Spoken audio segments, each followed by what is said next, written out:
So my name is Katy Shaffer, and I'll be interviewing Alexis King. So what is your major in your year, and where are you from?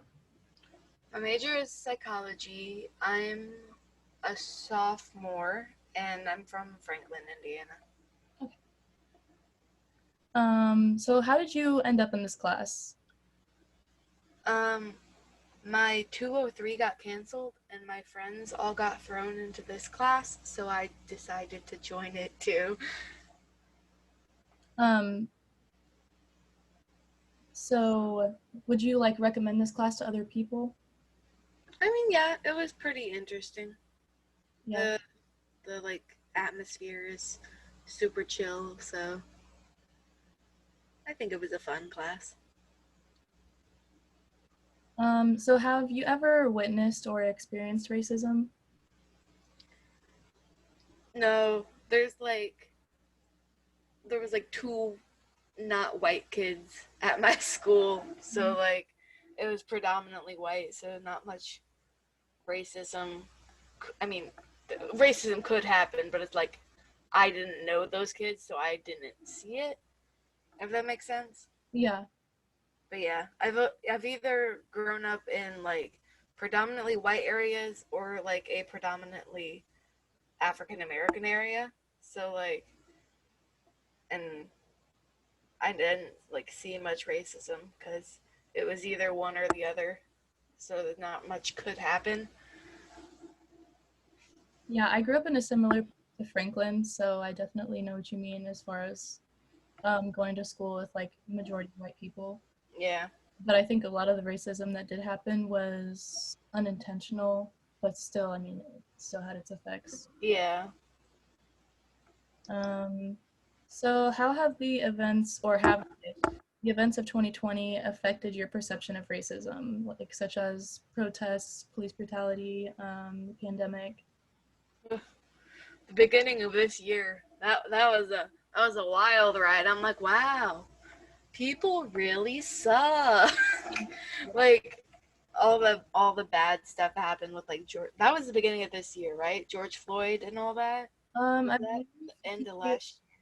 I believe he was killed in June of this year, but it feels so much longer ago. But yeah, Oh my, was it I believe June?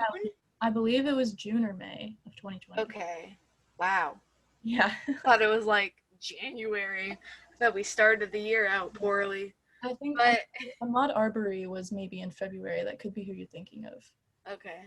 Yeah. I just know a bunch of stuff, a bunch of innocent African American men were killed around the same time, and it's so I think they all just blended together, which is really sad because something like that should never blend together. Mm-hmm. But yeah, I wanted to go to protests and stuff because my friends went, but I didn't get to because the Rona and everything. But yeah, it just made me realize how bad it is and how much worse it's gotten with the current guy in office. But hopefully it will get better. Yeah. So would you say that has affected your outlook in politics of America, or your voting? Oh yeah, I've gotten way more into politics. I'm like I will listen to political podcasts and stuff now. I'm like, we need to change because everywhere else is somewhat more chill and we're just a dumpster fire. Yeah. So it really stuck out to me because politics was something I stayed out of for the longest time because I didn't have to participate. I was never really so yeah, I definitely see where you're coming from. So I know you said that you couldn't attend any protests, but would you say that you've been involved in any other anti-racist activities, or do you just try to include it into your day-to-day interactions? I mean, I went to the couple of Black Lives Matter stuff that was held on campus because it was all small and separated. So I think that's about as much as I've done besides try to not even subconsciously be racist and if I think something that I'm that's not right. That's bad.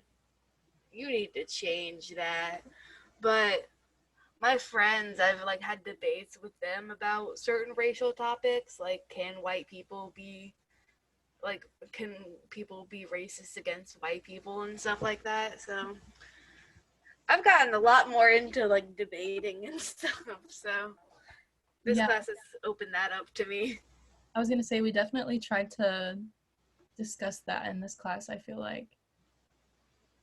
But it came to interesting conclusions because one way is no, but can there be prejudice? I mean, can you be prejudiced against white people? Yes, but at the same time, it's like it's hard to make a blanket statement. So, Yeah. um, so how would you describe race relations at our university? I thought they were okay. Like I thought it was chill. Like, cause it's very like I feel like it's diverse.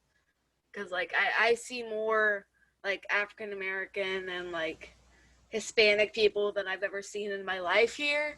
But then the whole like stuff with the Trump caravans and stuff happened, and no one said anything, and they were like harassing students of color and all that, and I'm like, maybe Ball State isn't as progressive and like like for their students of color as I thought, because like they didn't send out like the police, like the police, university police didn't send out like yo, stay out of the area thing, and it's like they sent one out for everything, and that was actually dangerous on campus. I'm like, you know, I know it looks bad because y'all are letting caravans go through, but maybe let the students know that they could get hurt.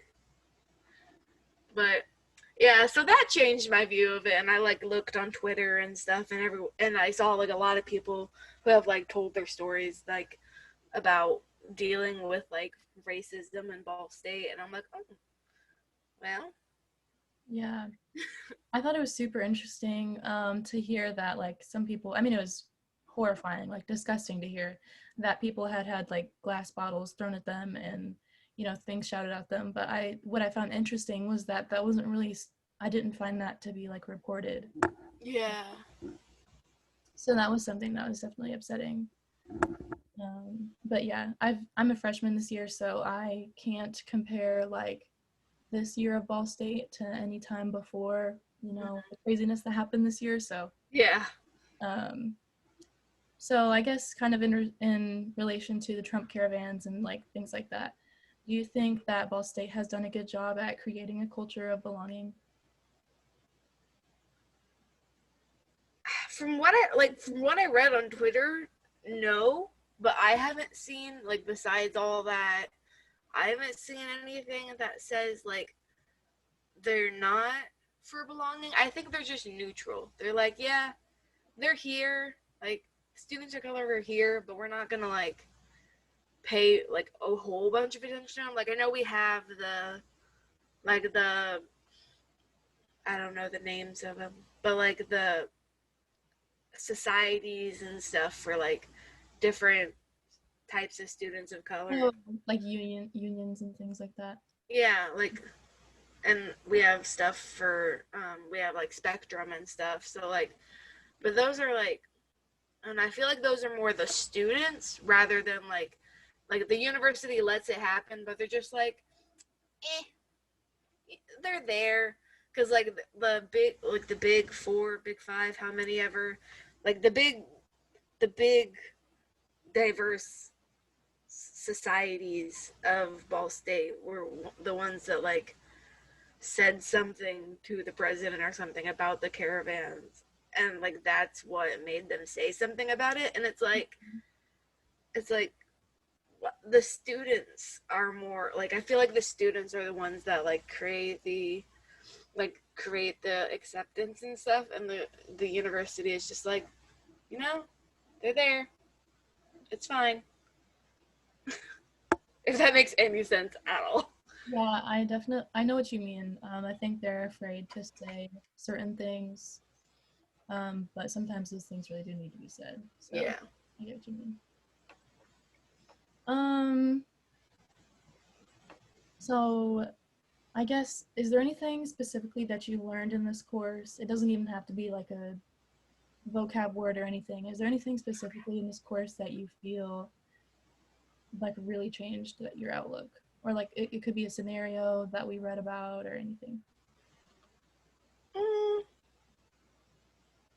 I don't know. I think the whole, like, I know we've already talked about it, but the whole, like, different ideas of whether or not, like, racism can be had against white people or if it's just prejudice and, like, the whole positions of power and stuff, that, like, that makes me, like, really wonder. I'm like, that kind of not confuses me, but, like, is something that I might look more into Mhm. because I want to, like, get the different perspectives. But it also, since I'm a psychology major, like being in this class has made me want to look more into like how racism like started and like how we're taught racism, because like you've seen those like those feel good little shows where it's like, oh look, we're twins, and it's like a white kid and an African American kid, and like, look, we're twins, you can't tell the difference except I have this color hair and his hair is not this color, and that's the only thing they see as the difference. So it's like, we're not racist out of the womb. Yeah. We know it's a taught thing. So I just like, I'm really interested on like how that comes to be and like how it came to be in the very beginning. So I Mhm. want to look more into that and see if I can find like documents and like testing on, not testing, but like research on it. That's the word. So I'm really excited to look into that because that really interests me. Yeah, I would have to say that we didn't go extremely deep into it just because we could only meet once a week and we had like a whole semester to get through. But when we did talk about like the origins of racism and scientific racism, and like colonization and stuff, like hundreds of years ago, that was like probably one of my favorite parts because it sort of it begins to explain how like it started and why we still um, use some of those like principles today. So Yeah, I wrote one of my reflection papers over like how I think, like with colonization and everything, how I think like it started with like the like conflict of interest in people's heads and stuff like that. And I'm like, huh, maybe that's an idea. I should look into that. But yeah, so that's the biggest thing I got from this class. I got really interested in like how it started and like the way the mind works around it. yeah, and especially because you're a psychology major, I could see how that's super interesting, especially even like when we have debates, not debates, but discussion and Zooms, like trying to see how different people think about it and stuff. Yeah. Did you have any other things that you wanted to add or discuss? Uh, I don't think so. Okay, I had fun in the class. I enjoyed it too. Yeah. Well, thanks for letting me interview you. Thanks for interviewing me. Yeah, I hope you have a good rest of your break. I hope you have a good one too. I hope you have a good Christmas. Don't Thank- get sick. Oh yeah, you too.